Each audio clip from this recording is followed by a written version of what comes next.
Welcome to another Rostermania recap week, and we have a lot of news to delve into with each region. But first, let's talk about the teams that were able to solidify their starting fives and grade them, because this is way too early grades of VCT teams, where we really don't know how well they will look like, but on paper, we'll give it a best shot at guessing, and then possibly review them next year.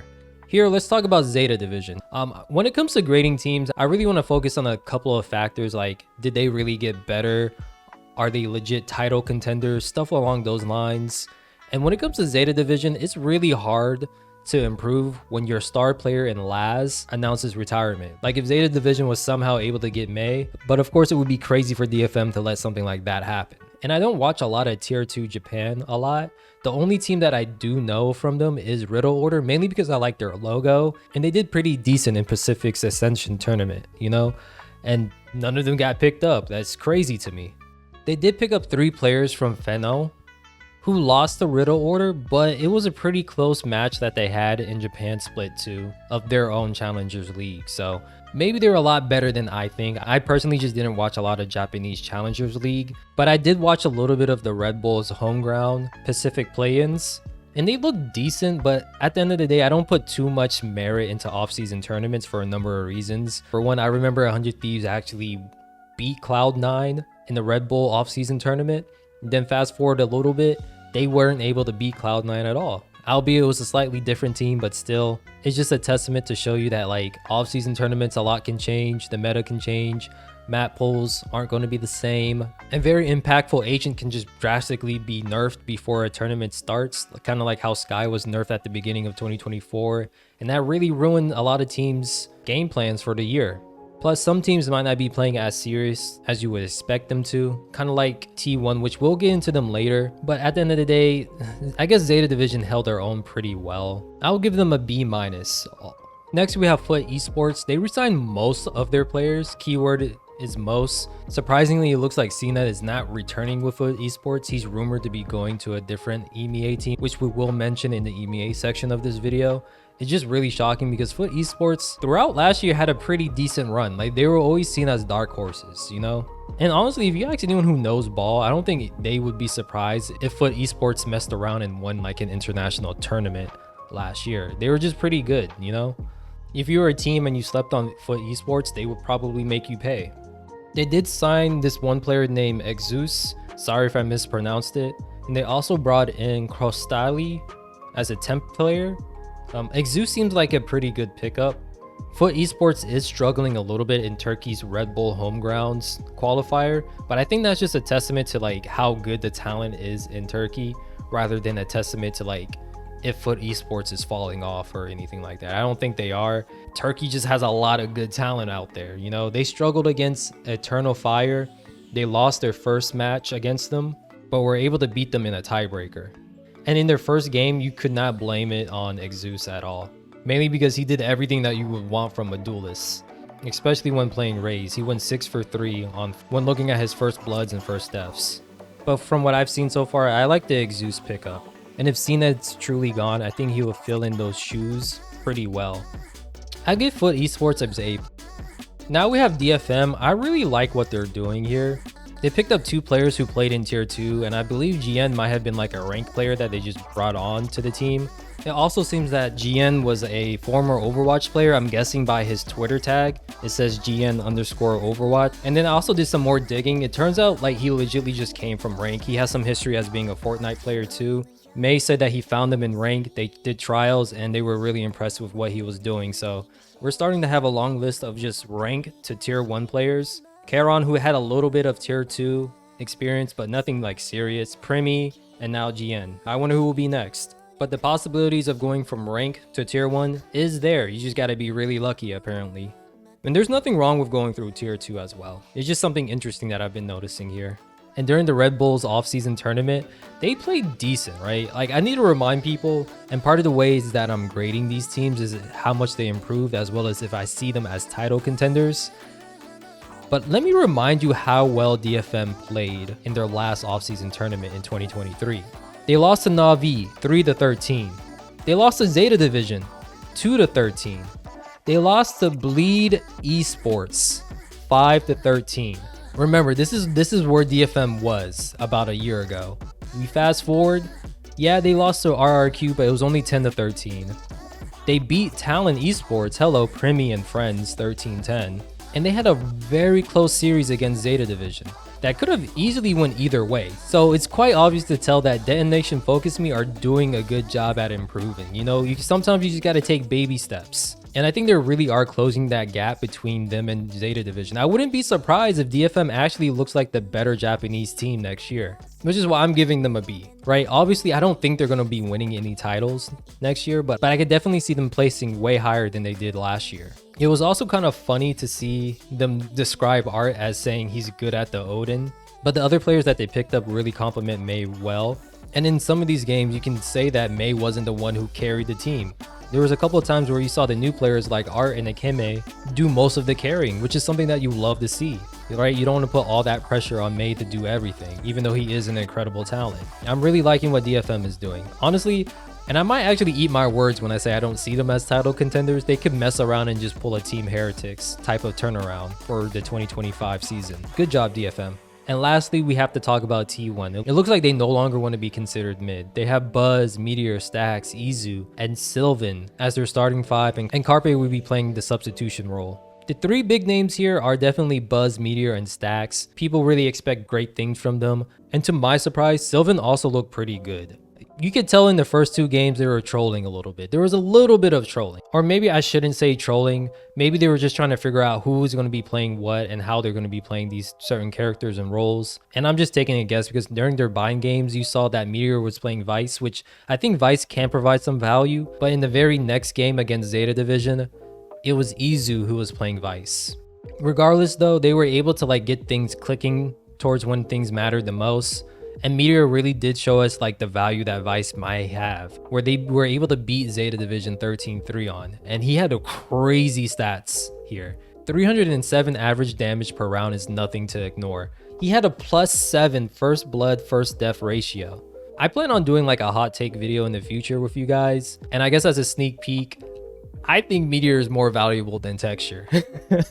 That's just me. That's my early hot take. But yeah, if you guys couldn't tell from all this glazing that I'm giving, T1 definitely deserves A+. I can see them being title contenders as well as just being better, you know? This team should no longer be considered mid. If you tell me next year that they win a title, I wouldn't be surprised. If you tell me that they place top 3 constantly, I wouldn't be surprised. If they keep getting grouped, then I would be surprised, right? But overall, I really love what T1 is doing. Good job, T1. Next, we're going to be talking about roster moves that have been confirmed, as well as some rumors from trusted sources. You know, it's been announced that Hodong has left EDG as a coach and has joined Titan Esports Club as a player. I guess he just wasn't ready to make that transition into the coaching lifestyle. He still wants to click some heads in the servers. I respect it. And I really like this move too by Titan Esports Club. It's no longer going to be RB and friends on this team. He definitely needed some help. They were able to do a little bit of something towards the end of the season, but it would be cool to see RB back on the international stage. Titan Esports Club was also able to poach after too, so it's looking like an interesting storyline between those two teams, because at the end of the day, Muggle was a big part of EDG winning too. And I just overall like this change. Like if you're going to be making adjustments to the cerebral aspect of your team, it's best that you do it during the off season, just so you can build that chemistry, your team's strengths and weaknesses too, right?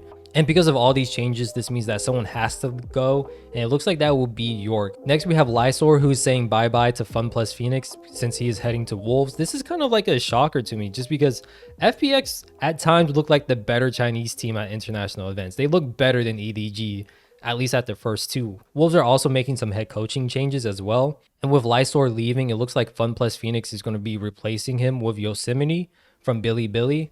And I guess the changes that you can say that Fun Plus Phoenix were making was mainly because of like role issues, seeing how Lysor had some overlapping agent pulls with other players on Fun Plus Phoenix, and I guess they think Yosemite could help them solve those issues.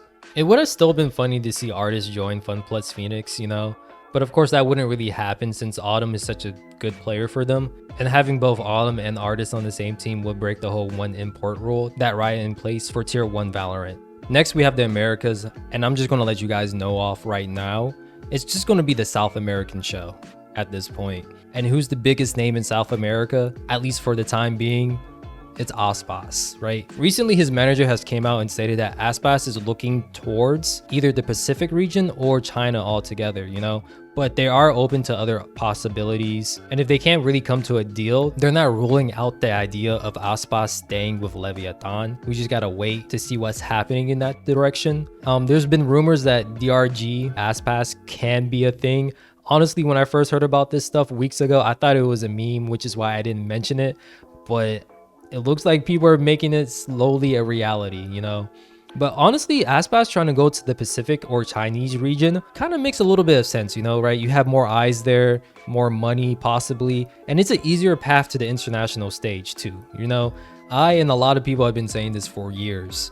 The Americas region is ridiculously competitive. You really don't know who's going to be making it out. And if you really want to grow your brand, one of the best ways to do it is just to make noise on the international stage. Plus, if he heads over to China, there's a lot of people who enjoy Valorant over there. It's growing crazy.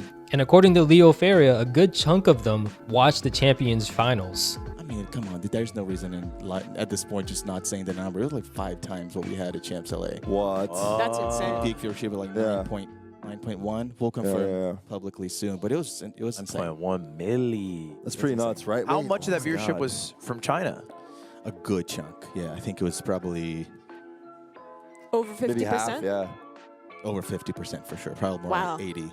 Yeah. And it was like Riot Games next champs, like, yeah, it's 10 China teams, and we have 1 NA team represented. So it would be kind of interesting if Aspas leaves the America region, mainly because a few other former Loud members have also moved out of the Americas region. For the rest of the South American teams, it looks like Furia wants to finalize a roster of Heat, MW Zera, Khalil, Havoc, and Rafa, which it looks okay. It does suck that they're not keeping Nazweer. I really think more teams should look into Nazweer. He was really phenomenal for Furia. It's also been rumored that MIBR is testing QCK, which was a player that Sadak had high praises for, so it will be nice to see if he can make a name for himself on a different team. For Loud, it's looking like DD Jean, Vinny, Tuiz, Kawazine, and Pakata are going to be the initial starting 5. At least that's what they're trying to finalize. Things can change from here to the end. What is really interesting is that it's been rumored that Loud wants to pick up 2 other Brazilian players in Sato and Luco. Again, I'm so sorry, destroyed and butchered those usernames. But the interesting thing about these 2 young talents is that they turn 18 later in 2025. So it looks like Loud wants to kind of do what Team Heretics did last year when it came to Wu and Riens and bring on these young talents who I guess are really incredible, because why else would you want to like invest and take a risk like this? Again, all of this is just rumors. It hasn't been officially announced or anything like that. For 2G, which is the team that was able to qualify through America's Ascension, it looks like Gobera is going to be playing for Spike Zine until Spike Zine is able to turn 18. I kind of wonder if Riot Games will ever like make adjustments to their rules, saying that, hey, if you're turning 18 during a competitive calendar, you could just join the team from the very get-go, because it feels like this is a little bit like unnecessary to an extent. But at the same time, I guess you can consider this a positive, because it gives more players an opportunity to showcase their talents on the tier 1 stage while organizations wait for these younger individuals to turn 18. Because of that, we were able to get the likes of Patty Tech, who is now on a team as well. And speaking of EMEA, Vitality has officially announced that Les has joined the team, and I just really love this video so much.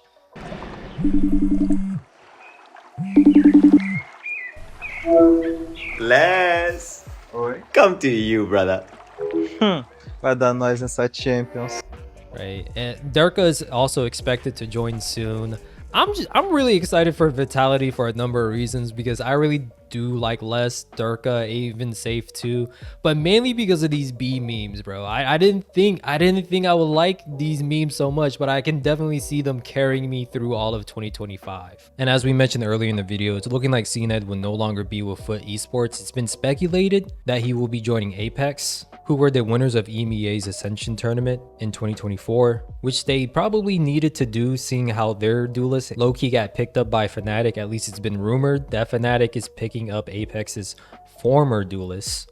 They need to make it to champs as well as be better than Gentlemates if Gentlemates also makes it to champs too. And honestly, getting CNED is not a bad idea. He can play multiple different types of duelists. We're just waiting for a roster announcement to verify this rumor. Now for Pacific, we have Crystal, who has said that he's been signed to a team. He's been great in tier 2 China and Pacific. A lot of people are speculating it's going to be global esports. And from what the streets have been saying, it seems like EMEA kind of just like missed an opportunity with Crystal. You know, everyone keeps saying like, how did so many EMEA teams pass up on Crystal? You know, it kind of reminds me of like how so many Pacific teams kind of passed up on Autumn. The same thing could be happening here, you know. And this is also a guess from Time, who has been pretty accurate with his leaks of what GE is looking like. And Blaze King did make an official post talking about how he has left his original org too. It seems like this week of Rostermania has been a little bit more quiet than normal. If I miss anyone, let me know down below and I will cover it next week. I do have a couple of like esports documentary style videos that I want to put out, a little bit more high effort than these like slop pieces. But hey, if you guys keep liking these recaps, I'm going to keep posting them as much as possible. So feel free to like, subscribe, and be a KDA warrior. Stay safe. Until next time, I'll see you guys later.